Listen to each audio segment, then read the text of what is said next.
Eto, nakadiskarte ako ng pera kay pareng Ekte. Buti na lang napahiram niya ako kaya may pambayad na tayo ng kuryente. Nakakahiya tuloy. Tinanong ko pa niya sa akin kung ano nang ginagawa mo. Sabi ko hanggang ngayon nag-aaral ka pa rin. Hindi ka pa rin tapos. Ba't naman kasi kailangan niyo pa akong banggitin eh? Lalo lang tuloy ako napapahiya sa ginagawa niyo. Pwede namang manahimik na lang kayo. Paano ako mananahimik? Kitang-kita nila kung paano ako mamasada at magpakahirap araw-araw. Saka hindi maiiwasang hindi sila magtanong sa'yo dahil alam nila, mahigit 6 na taong ka na sa kolehiyo. Ano ba kasing ginagawa mo sa eskwela at hindi ka na makagraduate? Tapos kapag pupunta ako sa school mo, ayaw mo naman. Kung ano-anong dinadahilan mo. Ano ba talagang balak mo sa buhay mong bata ka? Pwede ba, Tay? Huwag ngayon. Sinasabi ko lang sa'yo dahil nagtataka na ang mga kamag-anak at kakilala natin. 24 ka na, pero hanggang ngayon hindi ka pa rin tapos. Yung iba nga dyan nakakapagtrabaho na sa ganyang edad eh. Yung iba naman, kahit na mas bata sa'yo at nag-aaral pa, ay nakakapag-sideline na. Mga working student. Ikaw, anong ginagawa mo?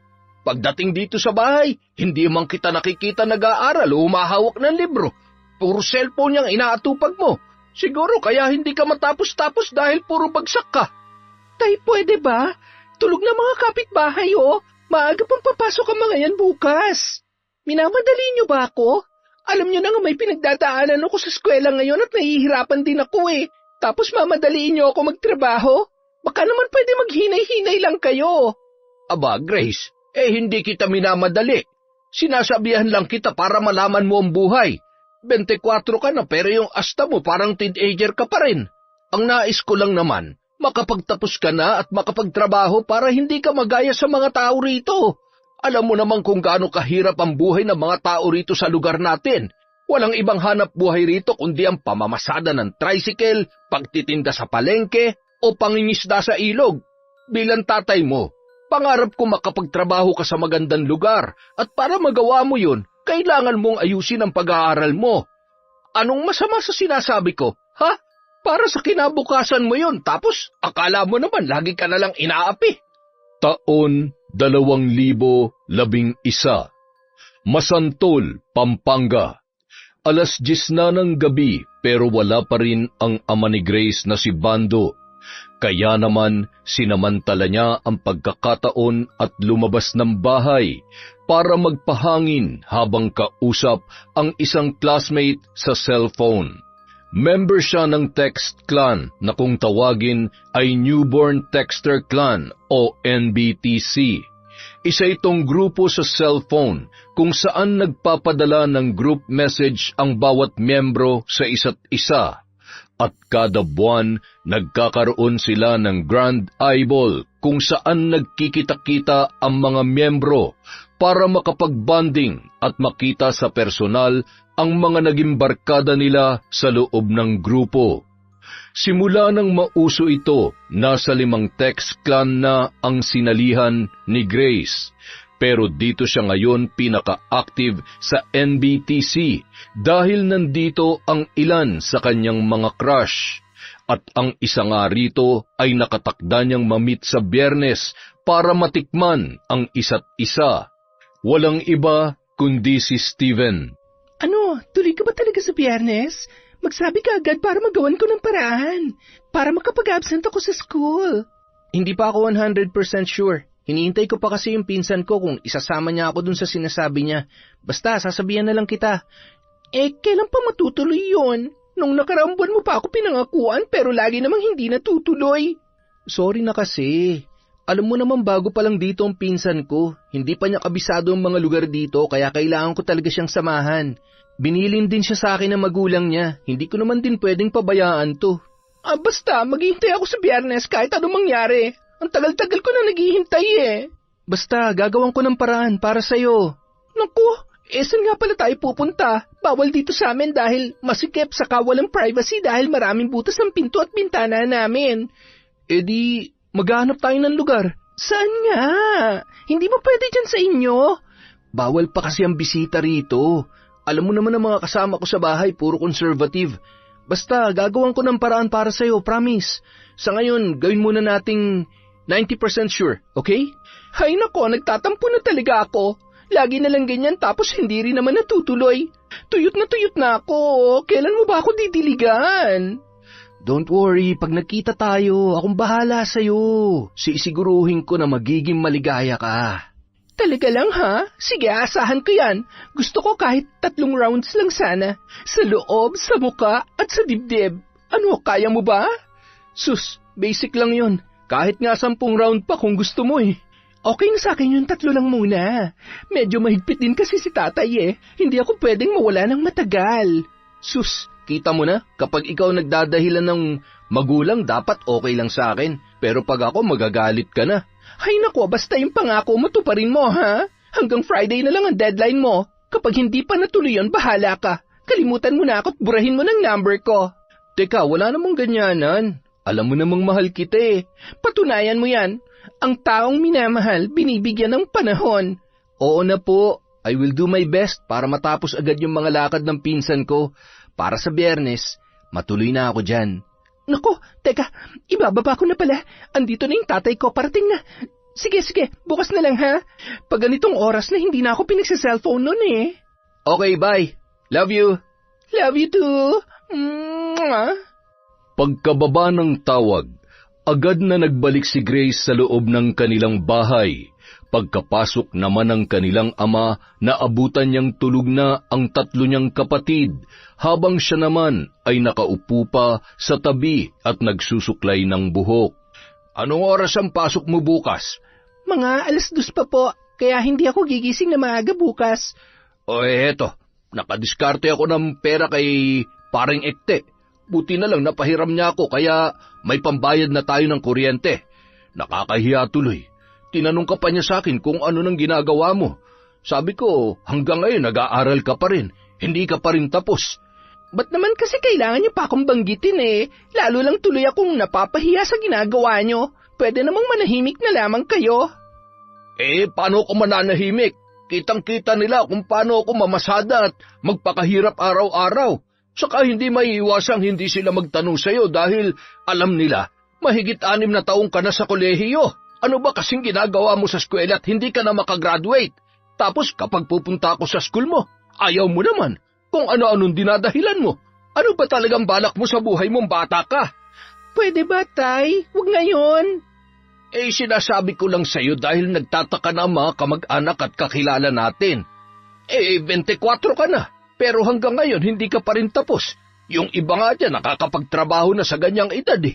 Yung iba naman, kahit na mas bata sa iyo at nag-aaral pa, ay nakakapag-sideline na. Mga working student. Ikaw, anong ginagawa mo? Pagdating dito sa bahay, hindi man kita nakikita nag-aaral o humahawak ng libro. Puro cellphone yung inaatupag mo. Siguro kaya hindi ka matapos-tapos dahil puro bagsak ka. Tay, pwede ba? Tulog na mga kapitbahay oh. Maaga pang papasok ang mga yan bukas. Sana ayusin mo ng problema mo sa eskwela. Isipin mo naman ang kalagayan ko. Tumatanda na ako, anak. Hindi ko alam kung hanggang kailan ko pa kakayanin mamasada.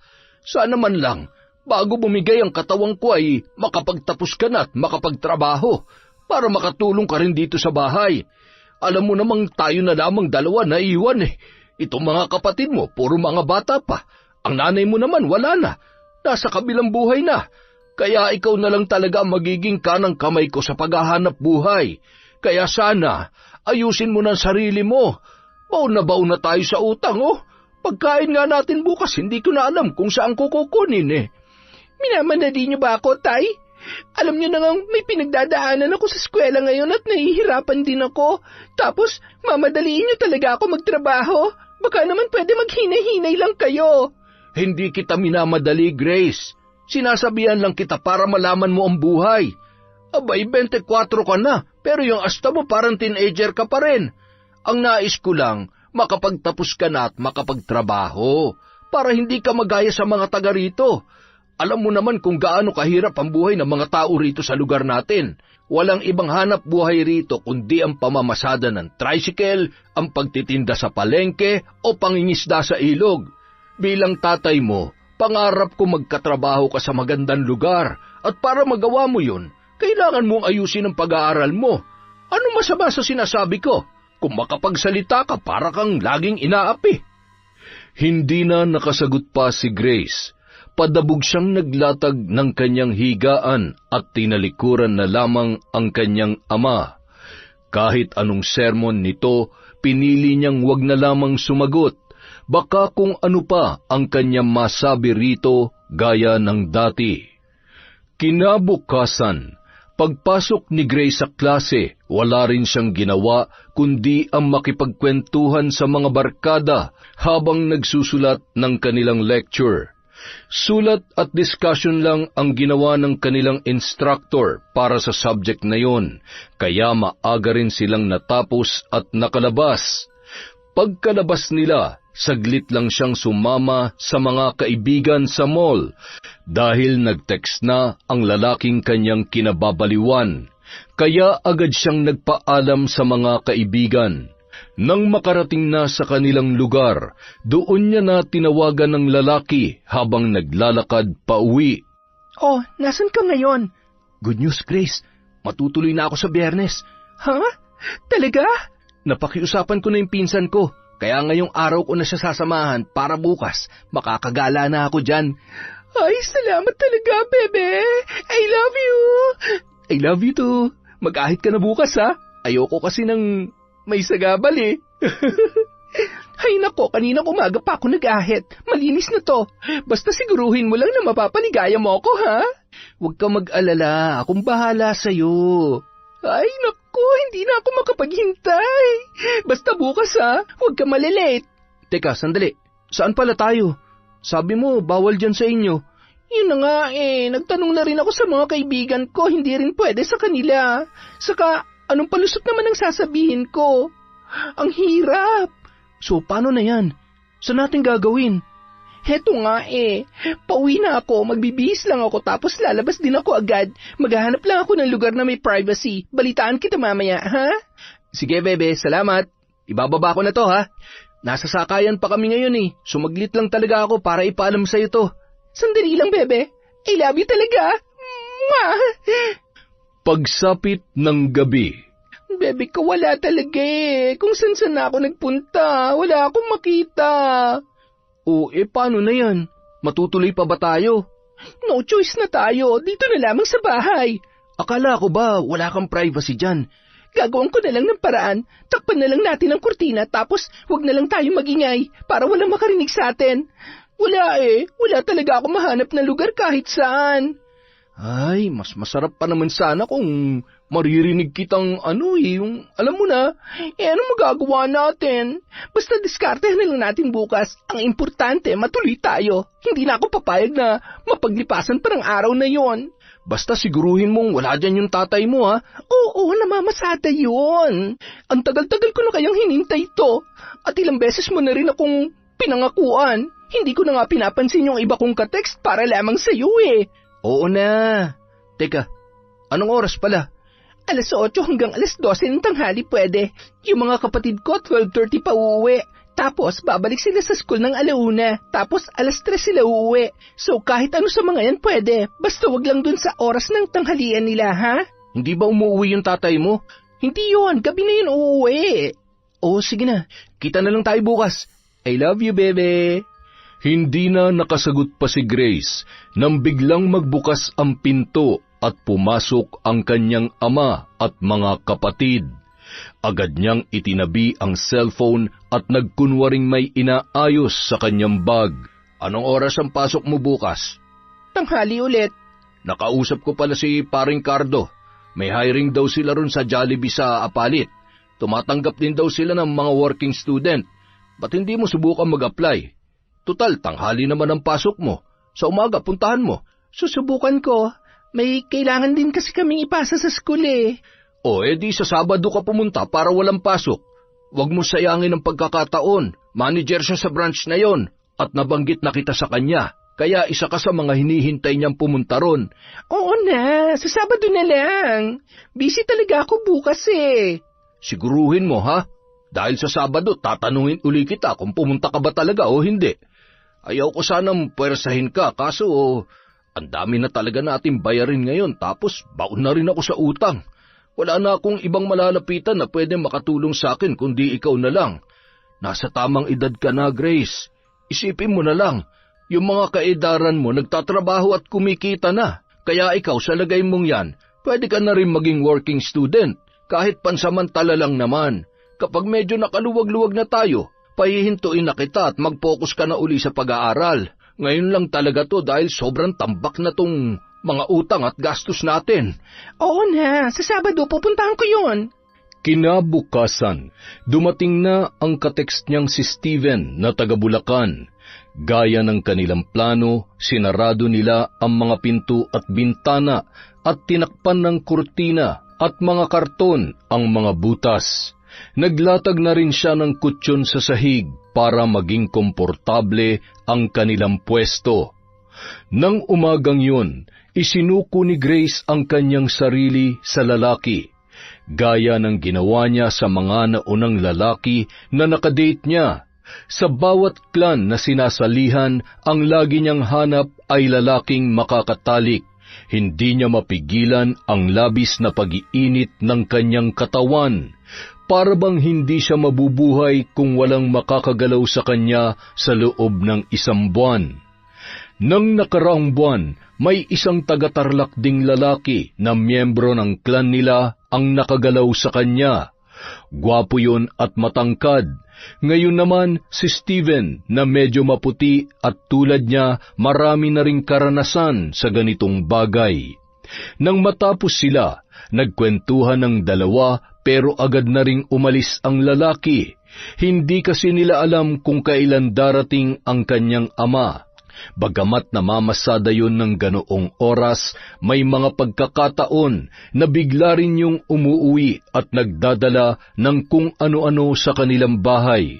Kaya para makasiguro, maaga na niyang pinauwi si Steven. Ang mahalaga, natuloy na ang matagal nilang pinaplano. Araw ng Sabado, hapon na nakauwi ang dalaga. Galing siya sa apalit at pinuntahan ang sinasabi ng kanyang ama na hiring sa Jollibee kung saan manager ang kakilala nito. Oh, kumusta ang lakad mo? Ayun, napuntahan ko na. Anong balita? Tapos na ang interview at exam. Tatawagan na lang daw nila ako para sa update. Kung ganoon, lagi mong bantayan yung cellphone mo, baka tumawag nga sila. Opo, lagi ako nakabantay dito. Nakautang na ako ng ulam dyan. Mamamasada muna ulit ako hanggang mamayang gabi. Piyesta ngayon sa kabilang barangay, kaya maraming pasahero. Kumain na lang kayo dyan ng mga kapatid mo, ha? Opo, sige. Nung sumunod na araw, umuwi si Grace na galit sa kanyang ama. Pagod na nga siya sa biyahe mula sa eskwela, ang pagdadabog pa nito ang kanyang madadatnan sa bahay. Ano na naman ba kasing problema? Bakit nagwawala kayo dyan? Nakausap ko ulit yung kakilala ko. Ang sabi niya, bagsak ka raw sa interview mo. Ay naku, wala na. Hindi ka natanggap. Bakit kasi hindi mo inayos? Ano naman ang magagawa ko kung hindi akong kailangan nila? Hindi lang naman ako ang in-interview ron eh. Maraming naging aplikante noon. Kahit na. Ano ba kasi ginawa mo at bakit mo magsak ka? Nag-aaral ka naman. Tapos interview lang, ibinagsak mo pa. Tay, ibang ganap sa eskwela at iba kapag trabaho na. Tsaka lahat ng tinanong nila sa akin, hindi naman namin pinag-aralan sa school. Kung bakit kasi sinabak-sabak niyo pa ako ron eh. Alam niyo namang wala pa akong experience dyan.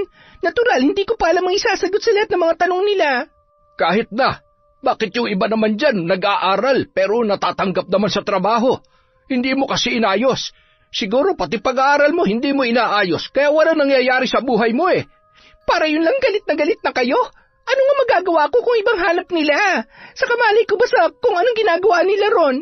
Hindi naman ako madalas pumunta doon. Paano ko malalaman kung anong takbo ng trabaho ron? Ano may sasagot ko sa kanila? Wala ka na ba talagang ibang alam gawin kundi ang sumagot-sagot? Parang ipinagmamalaki mo pa talaga na bumagsak ka at wala kang alam. Sino ba nagkukulong sa akin dito mula ng bata pa ako? Di ba kayo lang naman ni nanay? Mula bata kapag gusto kong makipaglaro, binabawalan niyo ako. Kapag gusto kong lumabas, hinihigpitan niyo ako. Kapag gusto kong makisalamuha sa iba, lagi niyo sinusungitan ng mga kinakaibigan ko. Mula nun hanggang paglaki ko, ganyan ang ginagawa niyo sa akin. Gusto ko makita ang mundo pero kinukulong niyo ako rito sa bahay. Tapos ngayon lumaki na ako, hindi mulat sa maraming bagay, nagagalit kayo kasi bumagsak ako at wala akong alam. Aba, pinagtataasan mo ako ng boses? Huwag mong pinagsasalitaan ng ganyan na nanay mo. Namatay siya sa sakit dahil sa'yo. Sa huling sandali ng buhay niya, wala kang ibang binigay kundi sakit ng ulo kaya maaga siyang sumuko. Dahil sa mga paninigaw mo sa kanya, nawalan siya ng ganang lumaban sa buhay. Ikaw ang dahilan kaya siya namatay. Eh di ako na. Ako naman lagi eh. Wala na akong ginawang tama sa paningin niyo. Bakit numalit ako? May ginawa rin ba kayong tama sa akin bukod sa paghihigpit at pagsusungit niyo? Kung lumaki man akong walang alam ngayon dahil yun sa inyo. Yung ibang bata dyan hinayaan sila mag-explore sa labas. Tapos kayo ano? Ginagawa niyo akong prinsesa dito. Kung ano man na meron ako ngayon, lahat yun epekto ng mga ginagawa niyo sa akin. Prinsesang nakakulong. Kaya huwag niyo akong sisihin kung bakit tayo naghihirap ng ganito. Ginagawa ko naman lahat para matutuwa. Kaya nga ako nag-aaral eh. Pero huwag kayong umasa na matututunan ko lahat dahil kahit 6 na taon na ako sa kolehiyo, mas mahaba pa ang panahon na kinulong at hinigpitan niyo ako rito sa bahay. Sa sobrang sama ng loob, napilitan ng lumabas si Grace para hindi na marinig ang nakakairitang boses ng ama. Naglibot-libot na lang siya sa labas at muling nag-group message sa kanilang clan. Sabay sabing bad trip siya nung araw na yon at kailangan niya ng makakausap. 4 na lalaki ang agad na nag-reply sa dalaga. Kabilang na ron si Steven. Pinagsabay-sabay niyang kausapin ang mga ito sa text kaya kahit papaano nabawasan ang bigat ng kanyang dibdib. Nang gabing yun, hindi pa rin umuwi si Grace. Nakatambay pa rin siya sa plaza at nagpapahangin. Hinihintay niya ang tawag ni Steven dahil nangako ito na tatawag sa kanya sa oras ng gabi. Mabuti na lamang, bago pa siya tuluyang mainip ay tumawag na ang binata. Agad yung sinagot ng dalaga. Hello, bebe. Nasaan ka? Heto. Tapos ko na ulit samahan yung pinsan ko sa lakad niya. Ano, ayos ka lang ba? Hindi pa nga ako umuwi eh. Parang hindi pa ako handang harapin si tatay ngayon. Ganito naman kami lagi kapag nag-aaway. Lumalayas talaga ako. Eh hanggang kailan ka magtatampo dyan? Alam mo kung ako sa'yo, umuwi ka na. Tiisin mo na lang muna yung mga sermon niya. Huwag ka na lang sumagot kahit nakakainis na. Kapag pinatagal mo pa yan, baka hanggang bukas, sermon pa rin ang almusal mo. Mas nakakainis yun, di ba? Kaya makinig ka. Umuwi ka na at hayaan mo na siya mag-sermon. Ganun lang talaga magulang kapag galit. Hindi sila matatahimik hanggat hindi nakakapaglabas ng sama ng loob. Pero kapag hinayaan mo siyang makapag-sermon ngayon, bukas sigurado tahimik na yan at payapa na ulit ang mundo mo. Eh nakakasawa na kasi. Linggo-linggo na lang palagi siya may sinasabi. Hindi na siya natapos kakasermon sa akin. Kung matapos man siya ngayon o bukas, ano na naman kaya ang susunod na isa-sermon niya sa akin sa susunod na mga araw? Sigurado may bago na namang ibabanat yun. Hayaan mo na. Basta sundin mo na lang yung sinasabi ko. Kapag galit siya, huwag mong sabayan para hindi na humaba ang usapan.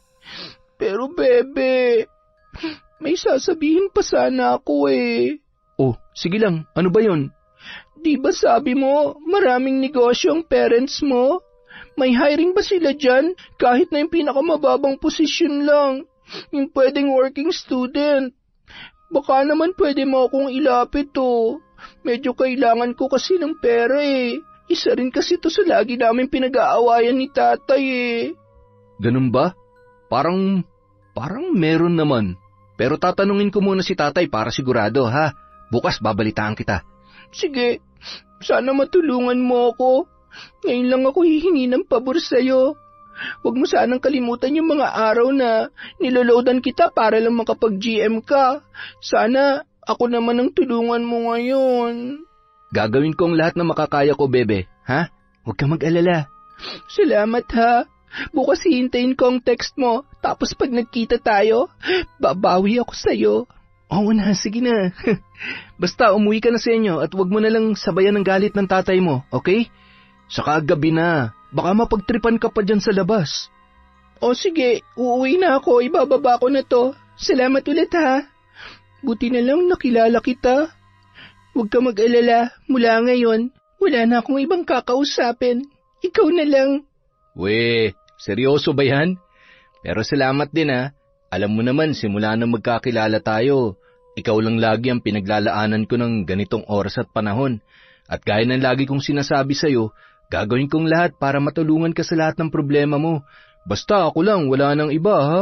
Siyempre naman, mula ngayon, sayong-sayo na lang ako. Pagkatapos ng kanilang pag-uusap, medyo nag-alinlangan ang dalaga.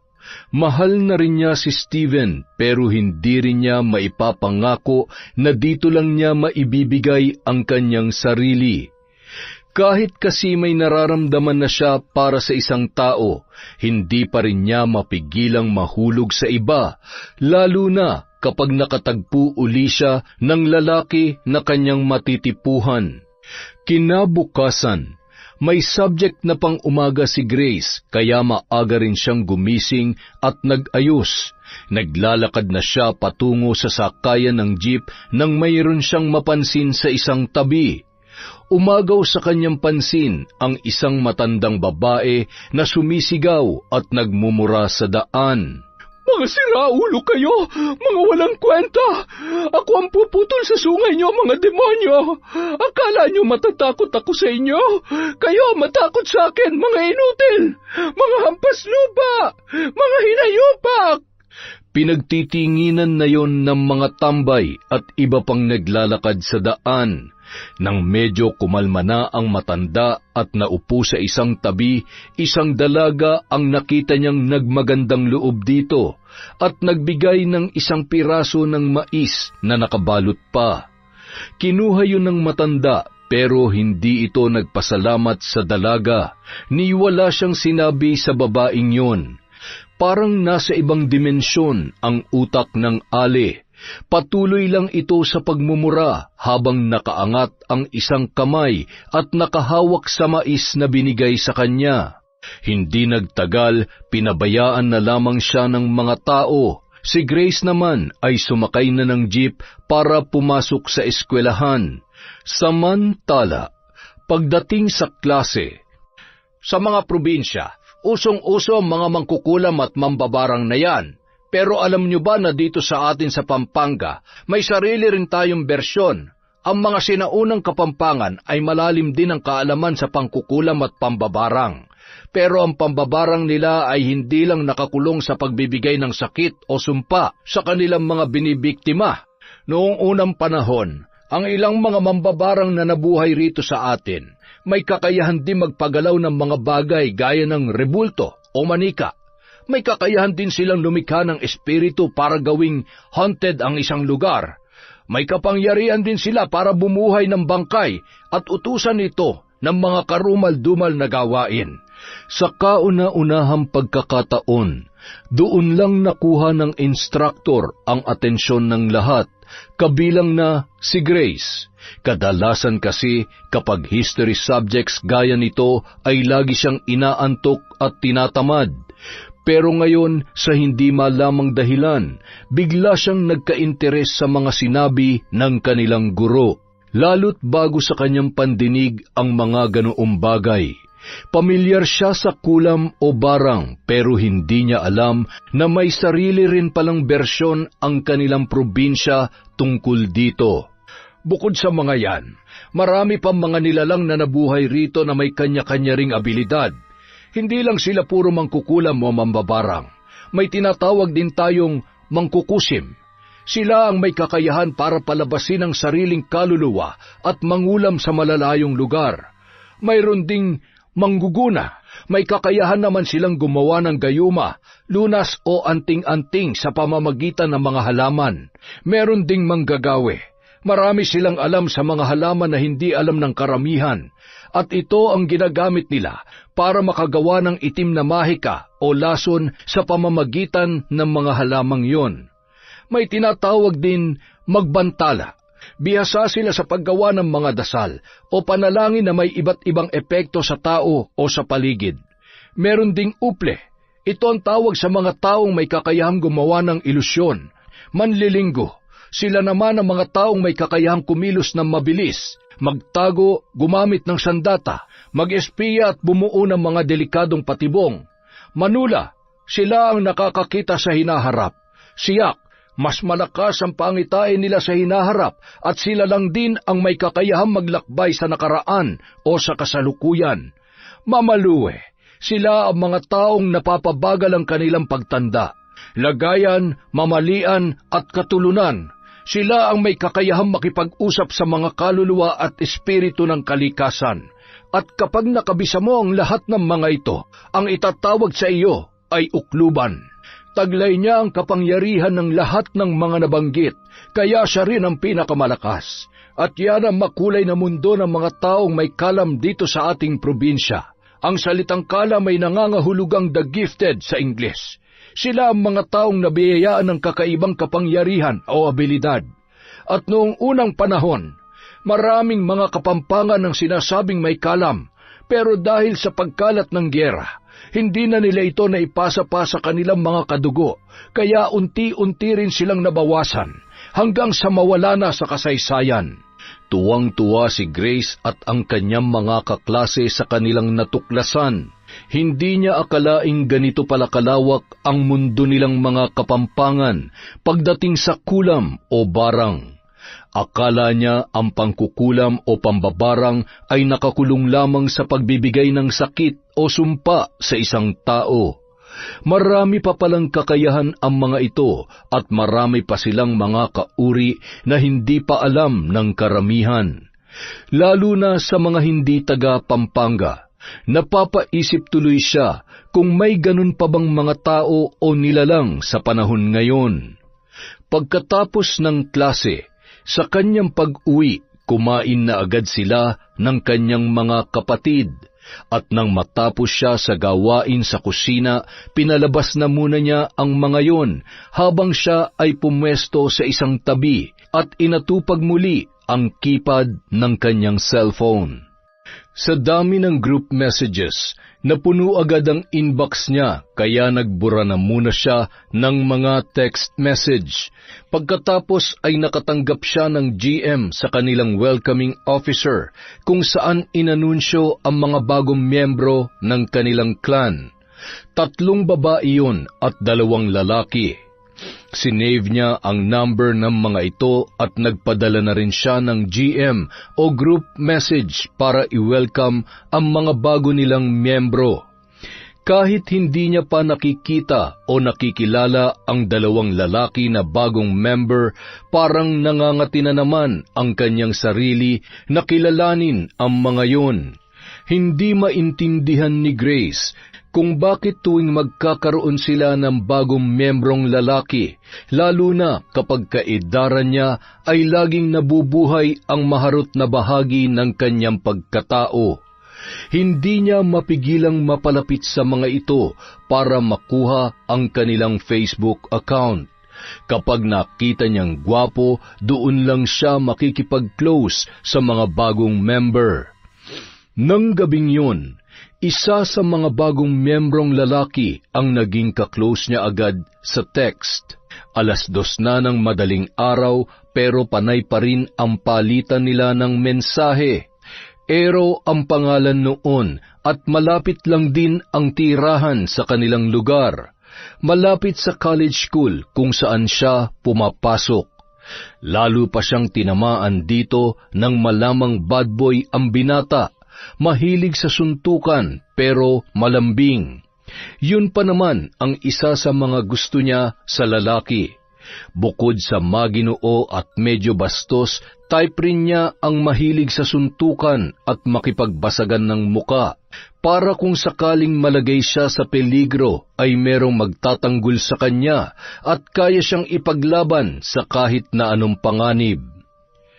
Kinabukasan, nang makalabas na lahat ng mga kasama niya sa bahay, doon lang niya pinatawag ang lalaki sa kanya para magkarinigan na sila ng kanilang mga boses. Wow! Ang gwapo rin palang pakinggan ng boses mo. Thank you Ako rin Gustong-gusto ko rin naririnig yung boses mo ngayon. Aba, marunong sumagot Kailan ka pa na pwede? Bukas, libre ako. Bakit? Pupunta ka ba? Oo, may pasok ako bukas eh.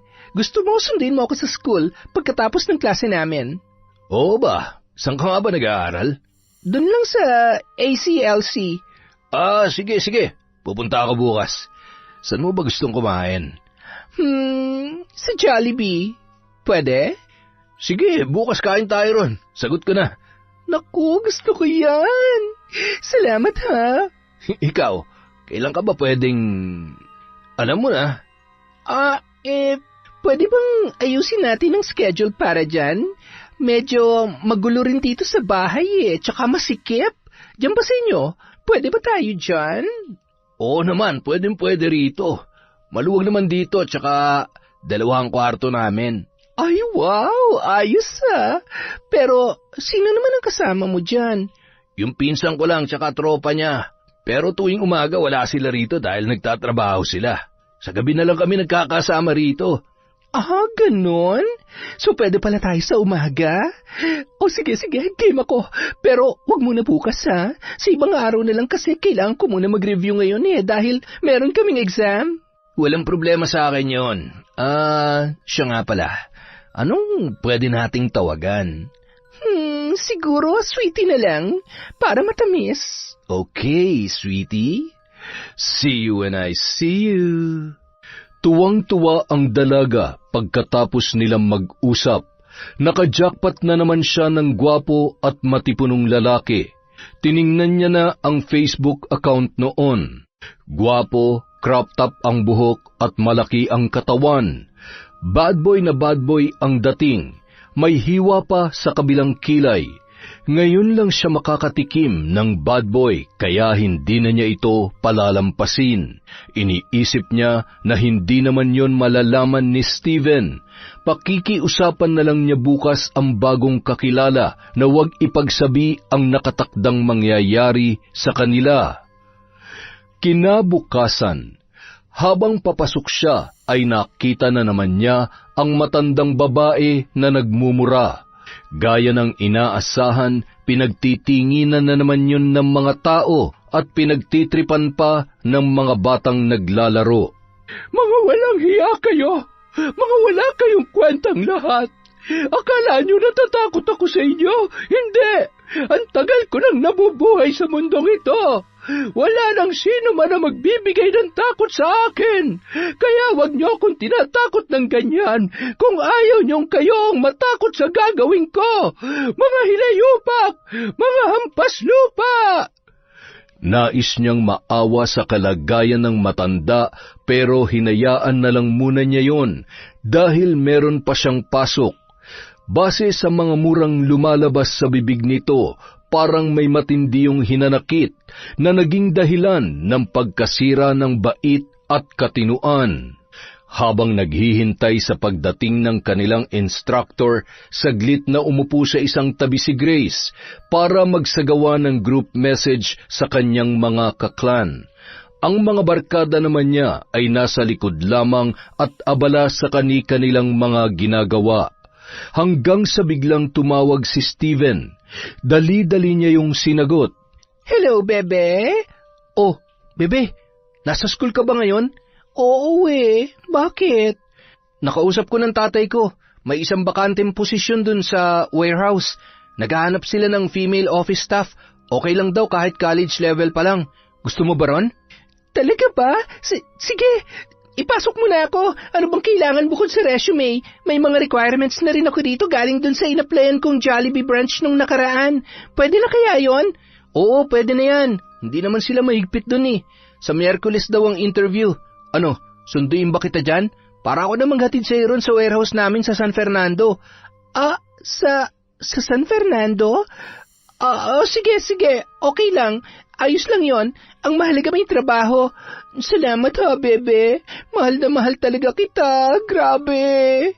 Mahal din kita, bebe. Kita-kits sa Miyerkules, Makalipas ang ilang araw, naabutan ni Grace ang kanyang ama na kumakain ng hapunan. Inilapag niya ang bag sa upuan at tumabi roon. Nung araw na yon, parang ganado siyang makipag-usap sa kanyang tatay. Tapos na kayo mamasada, tay? Hindi pa. Lalabas pa ako mamaya. Siya nga pala, sa susunod na linggo po, papasok na po ako sa trabaho. Ano? Ano sabi mo? May kaibigan ako na nagpasok sa akin dun sa warehouse ng tatay niya. Medyo madali lang naman yung trabaho. Office clerk lang po. Kaya tinanggap ko na. Kesa naman sa wala. At least makakatulong na ako sa inyo ngayon. Kailan ka pa nakahanap? Nung isang araw lang po. Nagpatulong ako sa friend ko. Buti na lang tatay niya yung may-ari ng warehouse. Kaya hindi na ako nahirapang maipasok. Madali lang din yung interview. Magkano naman daw ang sahod mo? Below minimum lang kasi part-time lang po ako doon. May mga araw na half-day lang kasi may pasok ako sa school. Ay, hindi na bale. Ang mahalaga, meron kahit papano. Malaking tulong na rin ang sasahurin mo para maipandagdag sa mga bayarin natin. Siyempre, iba-budget naman natin yan lahat. Hindi ko naman kukunin lahat yan. Magtitira pa rin tayo para sa sarili mo, para may baon ka sa eskwela. Okay po, Tay. Yan lang naman ang gusto ko, anak. Yung maranasan mo yung ganitong buhay, kahit papano, para habang bata ka pa, matuto ka nang tumayo sa sarili mong mga paa. Para pagdating ng araw, mas alam mo na ang gagawin mo. Kasi ako, hindi ko alam kung hanggang kailan pa ako makakapamasada. Medyo sumasakit na itong mga paa ko. Sana hanggang makatapos ka, malakas pa rin ako para hindi mo solohin ang lahat ng gastos. Okay na po, Tay. Sige na, kumain ka na lang po dyan. Hindi sanay si Grace na ganoon kagaan ang boses ng kanyang ama kapag siya ay kinakausap. Nasanay kasi siya na lagi itong nagtataas ng boses dahil sa mga sermon sa kanya. Ngayon niya lang ulit yon narinig magsalita ng ganoon kahinahon.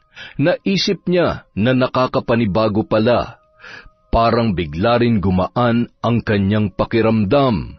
Samantala, nang unang araw ni Grace sa trabaho, pagkalabas niya sa klase ng 12:00 ng tanghali, agad na siyang bumiyahe patungo sa warehouse kung saan isa siyang inventory clerk. 9:00 ng gabi na siya nakauwi sa kanilang bahay. Naabutan niya na tulog na ang kanyang mga kapatid, habang ang kanyang ama naman ay tila naghihintay sa kanyang pagdating. Kumusta ang trabaho mo? Ayos naman po. Hindi ka ba masyadong nahirapan? Hindi naman. Tinuturuan naman ako doon. Bukas aalis ako. Nagpapasama sa akin yung kaibigan ko sa San Simon. Baka madaling araw na ako makauwi. Iiwan na lang kita ng pera dito bukas, ha? Bilhan mo ng ulam ang mga kapatid mo bago ka pumasok. Sige po, magpapahinga na po ako. Kahit hindi nagalit ang tinig ng kanyang ama, naiilang pa rin si Grace na kausapin yun. Hindi pa rin kasi mabura sa kanyang ala-ala ang lahat ng sermon noon sa araw-araw na nagdaraan. Nasanay na talaga ang kanyang tainga na lagi yung galit, at kahit ngayong matino na ang kanilang pag-uusap, hindi pa rin niya magawang kausapin yon na maayos. Lagi na lang matipid ang mga salitang binibitawan ng dalaga kapag magkausap sila ng kanyang ama. Kinabukasan, pagkatapos niya magtrabaho, dumiretso siya sa bahay ng bago niyang textmate na si Ero. Ito na ang pangalawang beses na nakapunta siya sa bahay noon, at ito na rin ang pangalawang pagkakataon na may mangyayari sa kanila. Hindi niya akalaing mas magugustuhan niya ito kesa kay Steven. Mas gwapo at mas malinis tingnan si Steven, pero mas mahusay si Ero pagdating sa kama. Para sa kanya, wala rin namang magiging problema kung pagsasabayin niya ang dalawa dahil una sa lahat, hindi naman sila opisyal na magnobyo ni Steven. Nagtatawagan sila ng bebe, pero ganun din naman siya sa iba pa niyang mga katekst na lalaki. May kanya-kanya siyang tawag sa mga ito at pare-pareho lang din niyang sinasabihan na mahal niya ang mga yun. At ngayon, isa na si Ero sa mga idinagdag niya sa kanyang listahan. Buti nakapunta ka ngayon, pinayagan ka ng tatay mo. Hindi Hindi papayag yun, no? Wala kasi siya ngayon sa bahay kaya malaya akong gumala ngayon. Bukas na madaling araw pa siya darating kaya dito na ako dumiretso. Yung mga kapatid mo? Nabilhan ko na sila ng pagkain kanina hanggang hapunan. Sinabihan ko na rin sila na gagabihin ako ngayong araw kaya wala na magiging hadlang. Pwede na nating ulitin yung nakaraan kasi sobra akong nasarapan sa ginawa natin eh. Talaga ba? Nagustuhan mo yung helicopter style na ginawa natin? Ay, oo, grabe. Ang sarap sa pakiramdam. Ulitin natin ngayon, dali. Sige, simulan mo na at ako'y hihiga na. Nung araw na yun, magkasama na naman nilang pinagsaluhan ang mainit na gabi. Samantala, hating gabi na nang makauwi si Grace sa kanilang bahay. Pagkapasok niya sa loob, naabutan niyang tulog na ang kanyang mga kapatid. Naging maingat siya sa pagbibihis at paglatag ng kanyang higaan para hindi na maabala pa ang mga yun. Nang mga sandaling yun, maganda ang mood ni Grace dahil nasiyahan siya sa ginawa nila ng lalaki. Marami siyang natutunan dahil sa lahat ng kanyang mga nakarelasyon, yun lamang ang nakapagbigay sa kanya ng ganoong kaligayahan. Handa na sana siyang matulog nang bigla siyang makarinig ng ingay sa labas ng kanilang bahay. Napakamot ng ulo ang dalaga. Narinig na naman niya ang nagmumurang boses ng matandang babae na dayo sa kanilang lugar. Ngayon lang niya yun nakita pero marami na agad nakakakilala rito dahil kung saan-saan daw ito napapadpad at wala raw ginagawa kundi ang magmura sa daan. Kapag may nagmamagandang loob sa matanda at sinusubukang magbigay ng limos, hindi niya tinatanggap. Puro masasamang salita lamang lagi ang lumalabas sa bibig ng naturang babae. Mga wala kayong kwenta! Mga gago! Mga manloloko! Mga salot sa mundo! Bakit hindi pa kayo mawala? Ang dapat sa inyo ay nasusunog sa dagat-dagatang apoy. Kung walang kikilos, ako ang tatapos sa inyo. Puputulin ko yung mga kinabukasan nyo, yung pinagmamalaki ninyo. Lumapit kayo rito. Sige, subukan nyo ako. Napabuntong hininga na lamang si Grace. Napaisip tuloy siya kung ano ang nangyari sa matanda para mawala ng ganito ang kanyang katinuan. Para bang wala ng ibang dumadaloy sa loob ng kanyang katawan, kundi puro galit at puot lamang. Kinabukasan, naging abala siyang muli sa eskwela at sa trabaho, kaya naman gabi na nang siya ay makauwi. Naabutan niyang gising pa ang kanyang ama at mga kapatid. Grace, anong oras ka nakakalabas sa trabaho? 8:00 po, yung oras na nagsasara ang warehouse namin. Bakit? Gaano ka namang katagal sa biyahe mo pauwi rito? Mga kalahating oras po. Minsan, depende rin sa traffic. Bakit ba? Wala. Basta, huwag ka lang munang magpapaabot ng 10:00 sa daan. Delikado ngayon. Bakit? May nangyari po ba? Kagabi. Kaya mag-iingat ka. Huwag ka na magpapagabi sa daan mula ngayon. Ano po ba yung nangyari? Sabihin niyo na. May nakita yung mga kapitbahay natin. Yung anak ni Mang Domeng, si Enrico, naglalakad sa tulay. Ano? Paano po naglalakad? Nakita siya kagabi ng mga tambay dyan. Naglalakad daw siya. Dumaan siya ron sa tulay, papunta sa kanilang bahay. Ano? Imposible. Sinong Enrico ba yan? Yung lasenggong napaaway sa sulok noon at nasaksak? 2 taon nang patay yun na. Kaya nga usap-usapan yan dito sa atin ngayong araw. Nakita raw si Enrico na naglalakad papunta sa bahay nila sa dulo ng tulay kagabi. Mga bandang 10:00. Suot niya pa raw yung barong na suot-suot niya sa loob ng kabaong.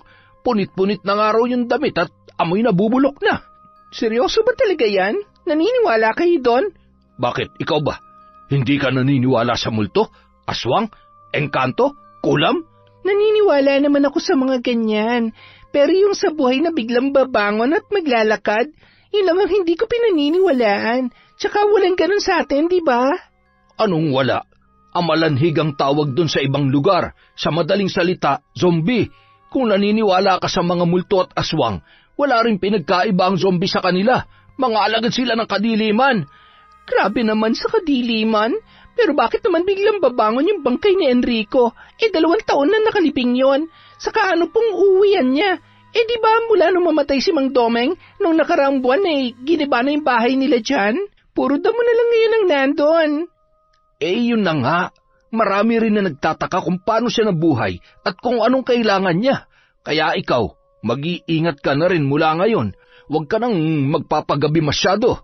Kung kinakailangan mong umuwi na maaga, gawin mo para hindi mo siya makasalubong at baka kung ano pang gawin sa'yo nun.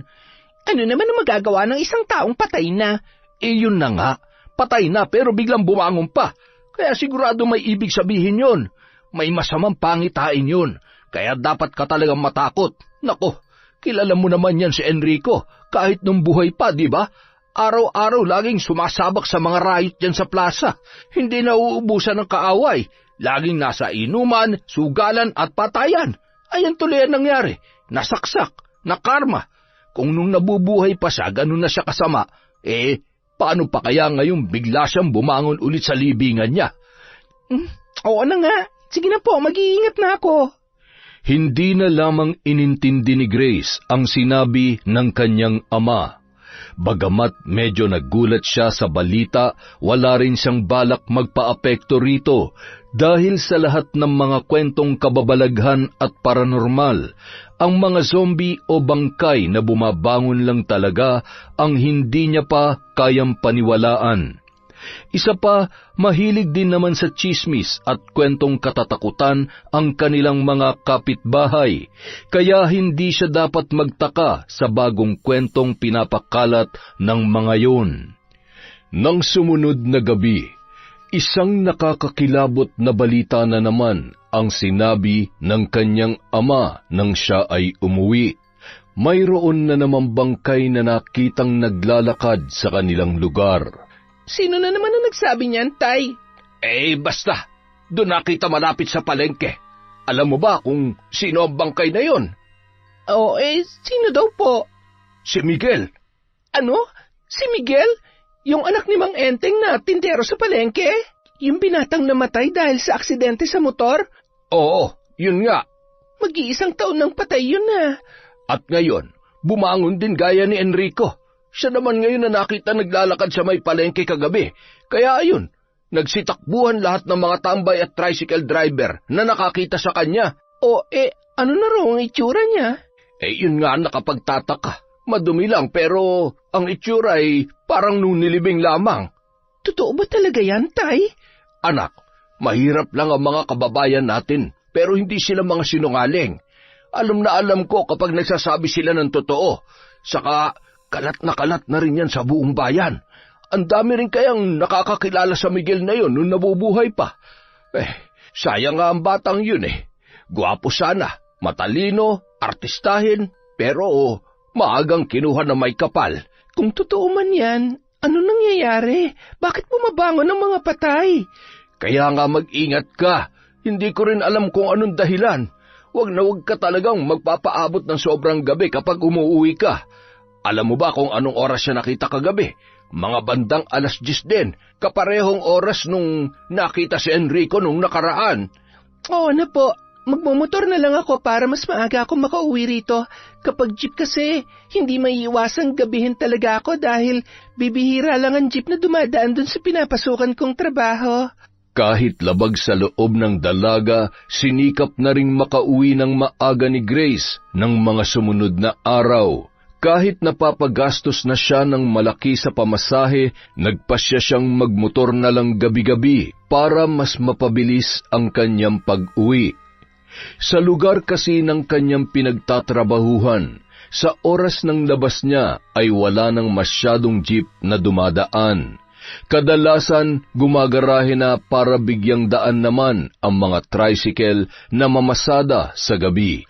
Kaya lamang mas mahal ang singin ng motorsiklo lalo na kapag solo, hindi gaya ng jeep na mas nakakatipid ang mga pasahero. Pero nitong mga huling araw, pati si Grace ay nabahala na rin sa kumakalat na balita sa kanilang lugar tungkol sa 2 kilalang tao na matagal nang patay pero biglang bumangon at naglalakad. Kahit hindi niya pa nakikita ang mga yon, hindi niya maiwasang mangilabot sa tuwing siya ay uuwi, lalo na't madilim ang kanyang nilalakaran dahil walang ilaw ang poste. Samantala, naiwan ng dalaga sa bahay kasama ang kanyang mga kapatid na mahimbing nang natutulog. 10:30 ng gabi. Nasa San Fernando ang kanyang ama at may dinalaw na matalik na kaibigan na nakakonfine sa ospital. Kinabukasan na makakauwi ang kanyang tatay, kaya naman malaya na naman siyang gumamit ng cellphone magdamag. Wala siyang ibang inatupag kundi ang mag-GM habang ka-PM naman niya ang ilan sa mga kalalakihan gaya nina Aero at Steven. Pero ang bida sa kanyang cellphone ng gabing yon ay si Brian. Matagal na rin itong member ng kanilang clan pero ngayon lang sila nagkaroon ng mahaba-habang usapan. Umabot sa punto na nagkayayaan na sila na mag-one night stand nung gabing yon. Ilang oras din yung pinag-isipan ng dalaga, pero sa huli ay pumayag na rin siya. Tutal, wala naman ang kanyang ama at makakabalik din naman siya ng madaling araw bago magising ang kanyang mga kapatid. Excited na tinawagan ni Grace ang number ni Brian. Uy, sure ka ba ngayong gabi na? Kundi ka busy. Samantalin na natin habang wala pa akong kasama rito sa bahay. Umalis ang magulang ko eh. Halika na, nanggigigil na ako sa iyo eh. Sige, hintayin mo ako. Tatakas lang ako. Tulog na rin naman ang mga kapatid ko pero wala namang pakialam ang mga to kahit saan ako pumunta. Buti na lang talaga wala rin si tatay, kaya magkikita na tayo. Sige, bilisan mo, habang maliwanag pa sa daan. Buti pa dyan. Dito sa amin, ang mga poste walang ilaw. Nakakatakot tuloy dumaan. Baka mamaya makasalubong ko pa yung nababalitang bangkay na naglalakad. Hindi yan. Huwag kang maniwala ron. Basta mag-ingat ka na lang. Bilisan mo na. Oo nga, eto na. Sandali lang. Relax ka lang dyan. Napilitan ng bumangon ang dalaga. Ni hindi na siya nagsuklay at nagpalit ng damit na pantulog. Nasa kabilang barangay lang kasi ang bahay ni na Brian. Maingat niyang binuksan ang pinto at nagmamadaling umalis. Ang ilaw na lang ng kanyang cellphone ang ginawa niyang flashlight sa napakadilim na daan. Para maibsan ng takot, nagpatugtog siya ng masayang kanta sa music player ng kanyang cellphone. Pinatugtog niya ang bagong release na kantang Superbass ni Nicki Minaj. Ngunit bago pa siya makalagpas sa plaza, isang eksena ang pumukaw ng kanyang pansin. Napaatras siya nang makita ang isang lalaki na gumagapang mula sa maliit na eskinita. Nang makalabas ito, unti-unti yung tumayo at humarap sa kanya. Kahit nanginginig, buong tapang niyang itinapat dito ang liwanag ng kanyang cellphone. Laking gulat niya nang maaninag kung sino yon. Mabilis na binalot ng kilabot ang kanyang katawan. Kung hindi siya nagkakamali, ang lalaking yon ay si Samuel, isa sa mga miyembro ng gang sa kanilang lugar na namatay 7 buwan na ang nakakalipas dahil sa sakit sa atay at gawarin ng kalabisan sa alak. Mabilis na nangatog ang kanyang mga tuhod. Bago pa siya tuluyang manghina sa takot, kumaripas na siya ng takbo pabalik sa kanilang bahay. Saka siya nagsara ng pinto at bintana. Tinakpan din niya ng karton at mga kurtina ang mga yon. Dali-dali siyang nagtalukbong ng kumot at sumiksik sa kanyang mga kapatid. Buong gabing nanginginig at nakikiramdam si Gracia. Kinabukasan, araw ng Sabado, walang pasok sa eskwelahan ang dalaga. Ang pasok naman niya sa trabaho ay magsisimula pa ng tanghali. Naisip niyang maglibot muna sa plaza para makasagap ng sariwang hangin, makakita ng maraming tao at makalimot sa kanyang nasaksihan nung gabi. Gaya ng inaasahan, kalat na naman sa buong bayan ang pangatlong bangkay na namataan kagabi. Ang bangkay ni Samuel na nakita niya ay nakita ring gumagala sa iba't ibang parte ng kanilang lugar. Marami ang natakot at nabahala rito. Ngunit hindi nila alam kung ano ang dahilan ng nangyayaring kababalaghan. Ilang sandali pa, mayroong tumawag kay Grace. Boses ito ng matandang bulag na lagi niyang naririnig na nagmumura sa kanilang lugar. Iha, mag-iingat ka. Ikaw na ang susunod. Ha? Ako po bang kausap niyo?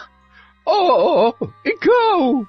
Nakikita ko, may masamang mangyayari sa'yo, kaya mag-iingat ka kung ayaw mong matuloy yon. Ano pong mangyayari ang sinasabi ninyo?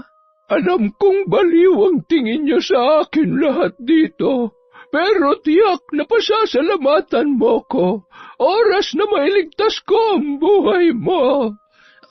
Ano po bang ibig niyong sabihin? Hindi ko po kayo maintindihan. Makinig ka. Sa lahat ng mga taong nakatira dito, sa iyo lamang ako may nakitang masamang pangitain. At kung hindi ka makikinig sa babala ko, sasapitin mo rin ang nangyari sa kanya. Sino po bang tinutukoy niyo? Ano bang ibig niyong sabihin, Lola? Sa lugar na ito, may isang babaeng nawawala. 3 taon na ang nakalipas, ngunit wala pa ring nakakakita sa kanyang katawan. Kaya para mabigyan siya ng hustisya, dumayo ko rito upang hanapin ang mga taong gumawa noon sa kanya. Ano po? Babaeng nawawala? Teka, parang may naaalala nga ako. 3 years ago, may napabalitang nawawala nga dito sa amin. Schoolmate ko po siya, si Katrina. Siya po ba ang tinutukoy ninyo? Siya lang kasi ang kilala kong babae rito na bigla na lamang nawala at hanggang ngayon ay hindi pa rin natatagpuan. Nandito lang ang kanyang bangkay, pero walang nakakaalam kung nasaan siya dahil itinago ang kanyang katawan. Paano niyo po nalaman yan? Dahil isa kong mambabarang, iha. Mambabarang? Parte rin po ba ng kapangyarihan niyo makakita ng mga may alam ka tungkol sa akin? Parang nabanggit lang po ng teacher namin noong nakaraan. May sinabi siya na hindi lahat ng mambabarang ay puro pagbibigay ng sakit lang ang ginagawa. Malawak ang sakop ng kanilang kapangyarihan. Tama po ba ako? Oo, hindi lahat ng mambabarang ay nananakit. Ako, ginagamit ko ang aking kapangyarihan para bigyan ng hustisya ang mga namayapa na sa mundo na pinagkaitan nito. Nakakausap ko ang kanilang mga kaluluwa, nahanap ko ang kanilang mga katawan, at nalalaman ko ang katotohanan sa kanilang pagkawala. At sino man ang makita ng aking mga mata na may kagagawan nito, sila ay parurusahan ko ng matinding barang. Kaya naman ang aking misyon ay magpunta sa iba't ibang lugar para maghanap ng mga ligaw na bangkay o kaluluwa na tila kinalimutan na ng panahon. Tinutulungan ko silang makamit ang kanilang hustisya sa pamamagitan ng pagbibigay ng parusa sa lahat ng mga taong may kinalaman sa kanilang pagkamatay. Ang mga taong ito ang aking binabarang at binibigyan ng walang kapantay na sakit at sumpa. Ngunit sa lahat ng napuntahan ko, ang lugar na ito at ang kasong natuklasan ko rito ay naiiba. Dahil ang 3 tao na may kinalaman sa pagkawala at pagkamatay ng babaeng yon ay patay na rin. Ano po? Ano pong ibig niyong sabihin na patay na sila, Lola? Kaya para mabigyan pa rin sila ng parusa, ginamit ko ang aking kapangyarihan para gisingin ang kanilang mga bangkay at bigyan sila ng parusang hanggang sa kabilang buhay ay kanilang mararamdaman. Ang aking pambabarang ay hindi lamang gumagana sa mga buhay na tao. Dumadapo rin ito pati sa kanilang mga kaluluwa. Ano po? Ibig sabihin, yung 3 bangkay na nabalitaang bumangon dito sa amin, silang may kinalaman sa pagkamatay at pagkawala ni Katrina? Tama ka. At oras na bumangon ang kanilang bangkay, nangangahulugan na dumapo na sa kanilang mga kaluluwa ang aking barang. Kaya habang nasusunog sila sa impyerno, mararamdaman din nila ang walang katapusang sakit, hapdi at kirot ng aking sumpa. Ang kanilang pagdurusa ay magiging triple. Pero saan naman po pumupunta ang mga bangkay na bumabangon? Lakad po sila ng lakad. Malalaman mo yan sa susunod na mga araw. Ikaw, kung ayaw mong matulad sa babaeng tinutukoy ko, iwasan mo na lahat ng mga lalaking kinakasama mo ngayon. Ang mga lalaking nakapaligid sa iyo ang magpapahamak sa iyong buhay. Ha? Paano niyo po? Sa isang titig ko pa lamang sa tao, alam ko na ang lahat tungkol sa kanya, pati ang kanyang nagliliyab na mga lihim. Kaya kung gusto mong mabuhay pa, talikuran mo na ang mga taong pinagnanasahan mo. Sila maghahatid sa iyo sa bingit ng kamatayan. Paano niyo po nakikitang lahat ng ito? Bulag naman po kayo. Oo, bulag nga ako. Pero hindi kayang hadlangan ng kapansarang ito ang aking kapangyarihan at abilidad. Kaya tandaan mo lahat ng sinabi ko kung gusto mong mailigtas pa ang sarili mo. Napaisip si Grace sa sinabi sa kanya ng matanda, kaya siya nilapitan nito ay dahil nakita niya ang mangyayari kay Grace. Ilang araw gumulo sa kanyang isipan ang kanyang mga narinig, hanggang sa isang balita ang pumutok sa kanilang lugar. Ang bangkay ni Katrina na 3 taon nang nawawala ay natagpuan na raw nung araw na yon. Nakita yon sa abandonadong bahagi ng isang eskenita sa may palengke. Pero hindi lang daw yon ang kanilang natagpuan, dahil nagulat ang lahat matapos nilang makita ang bangkay nina Enrico, Miguel at Samuel, nakatabi mismo ng bangkay ni Katrina. Dahil daw sa bangkay ng 3 lalaki, kaya nila nakita ang katawan ng babae na matagal nang nawawala. Kung hindi pa bumangon ang mga yon sa kanilang mga libingan, hindi matutunton ang kinaroroonan ng katawan ni Katrina. Gawa ng kuryosidad, pinuntahan ni Grace ang mismong lugar. Nagulat din siya sa kanyang nakita. Bukod sa buto na lamang ang bangkay ng babae, nakita rin niya ang 3 lalaki na ginagapangan ng malalaking insekto at ang kalahati ng balat ng mga ito ay halos lusaw na. Ilang araw hindi nakatulog na maayos si Grace dahil sa mga nasaksihan. Dito niya napatunayan na may katotohanan nga ang lahat ng mga sinabi noon ng kanilang instructor tungkol sa makulay na mundo ng mga mangkukulam at mambabarang sa Pampanga. Pati na rin ang malawak na sakop ng kanilang kapangyarihan na hindi lang nakatuon sa pagbibigay ng sumpa at sakit. Samantala, makalipas ang ilang linggo, nakalimutan din agad yon ng dalaga. Pagkatapos humupa ng malagim na pangyayari, tila nakalimutan na niya ang babala ng matandang babae. Patuloy pa rin siyang nakipag-text at nakipagkita sa mga lalaking member ng kanilang clan, kabilang na sina Steven at Airo. Hanggang sa sumapit na ang kanilang Grand Eyeball. Pagkatapos ng munti nilang kasiyahan, inanyayahan siya ng dalawa na magpunta sa bahay ni Airo para doon ipagpatuloy ang kanilang selebrasyon, na silang tatlo lamang. Doon din niya nalaman na magkakilala pala sina Steven at Airo. Magkababata ang mga yon. Handa ka na ba, Grace? Lagi naman akong handa eh. Ang totoo niyan, ikaw talaga napili namin. Ha? Napili saan? I'm sorry, Grace. Malaki ang pasasalamat namin sa'yo dahil pinaligaya mo kami. Isa ka sa pinakamagagaling na babae. Kaya ikaw ang napili namin. Napili nga saan? Ilang sandali pa, isang grupo ng mga kalalakihan ang biglang pumasok sa loob. Nasa 10 ang bilang ng mga yon. Lumapit sila kay Grace at sapilitan siyang kinuha. Binalak siyang ipasok sa isang sasakyan at doon na nagsimulang sumigaw at pumalag ang dalaga.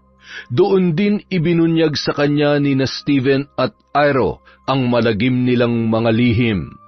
Ang NBTC clan na kanyang kinabibilangan ay front lamang ng isang sindikatong kumukuha ng mga babae. Mas lalo siyang nasindak nang ibulgar ng mga ito na sina Miguel, Samuel at Enrico ay dati rin palang miyembro ng clan na yon noong hindi pa siya kasali. Itinago lamang ito ng kanilang founder at pilit na pinagtakpan ang lahat para wag malaman ng mga magiging bago nilang miyembro sa hinaharap. Ang misyon ng clan ay maparami ang mga tao, lalo na ang mga babae, para ibenta sa mga sindikato. At karamihan naman ng mga lalaking miyembro ay may koneksyon din sa naturang grupo. Sila ang recruiter o tagadala ng mga babae sa bawat araw na mapag-uusapan. Sa katunayan, hindi lang si Grace ang nakuha. 5 pa sa kanilang miyembro ang kanina pa nadala. Siya lang ang nahuli dahil sa dami ng ginawa nila sa Grand Eyeball. Huli na bago nalaman ni Grace ang lahat. Ngayon, hindi niya na alam kung paano pa ililigtas ang kanyang sarili. Hanggang sa bigla na lamang silang natigilang lahat. Napaatras ang grupo nang biglang sugurin ang mga ito ng mga lumilipad na insekto. Nabitawan siya ng mga kalalakihan dahilan para makalayo si Grace sa kanila. Kitang-kita niya mula roon kung paano sugurin at pasukin ng mga lumilipad na insekto ang bibig, ilong at tainga ng grupo. Kabilang na sina Steven at Airo na parehong nanloko sa kanya. Ilang sandali pa, bigla na lamang siyang nakarinig ng pamilyar na tinig. Hindi ka talaga marunong makinig, babae. Lola, kayo po ba yan? Kayo po ba may gawa nito? Dahil nalaman kong hindi mo sinunod ang aking babala. Napilitan akong manatili rito ng ilan pang mga linggo para bantayan at iligtas ka. Ayokong maulit pa muli ang masaklap na nangyari dito dahil lang sa ginagawa mo. Hindi ka marunong mag-ingat, hindi ka marunong makinig. Masyado kang uhaw sa laman. Kung hindi pa ako dumating, malamang kabilang ka na rin sa mga mapapahamak ngayong gabi. Maraming salamat po, Lola. Maraming salamat po sa pagligtas niyo sa akin. Utang na loob ko po sa inyo, aking buhay.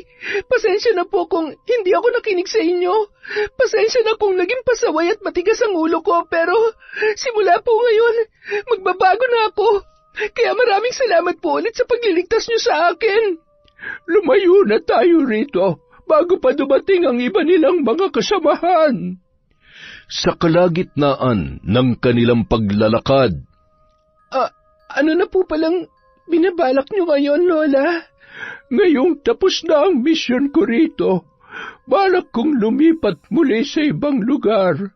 Marami pang mga bangkay at kaluluwa rito sa mundo ang hindi pa rin nabibigyan ng hustisya hanggang ngayon dahil pilit na pinagtatakpan ng mga makapangyarihan at maimpluwensyang tao ang katotohanan. Kaya naman, ang kapangyarihan kong makakita ng mga kapalaran, pangitain, makipag-usap sa kaluluwa, at pangbabarang ay nais kong gamitin para bigyan ng hustisya ang mga nasawi na hindi matahimik. Yun na lamang ang magagawa ko sa kanila ngayong wala na sila sa mundong ito. Napakadakila po ng inyong hangarin, Lola. Salamat po dahil naisip niyong gamitin sa mabuti ang pagiging mambabarang niyo. Pero may isa lamang po akong katanungan. Ano yon, Iha? Ang pagiging mambabarang po ba? Naipapasa lang po ba ito sa inyong angkan o maaari din itong matutunan ng pangkaraniwang tao? Bakit mo na itanong yan? Wala lang po. Parang gusto ko rin sana kayong gayahin balang araw. Parang gusto ko rin magkaroon ng kapangyarihan para ipagtanggol naman ang mga naaapi at mapapahamak pa lang. Kung mabibigyan man ako ng kapangyarihan gaya ng sa inyo, ang gusto ko namang iligtas ay yung mga nalalapit pa lamang sa kapahamakan para mapigilan ang mangyayari sa kanila.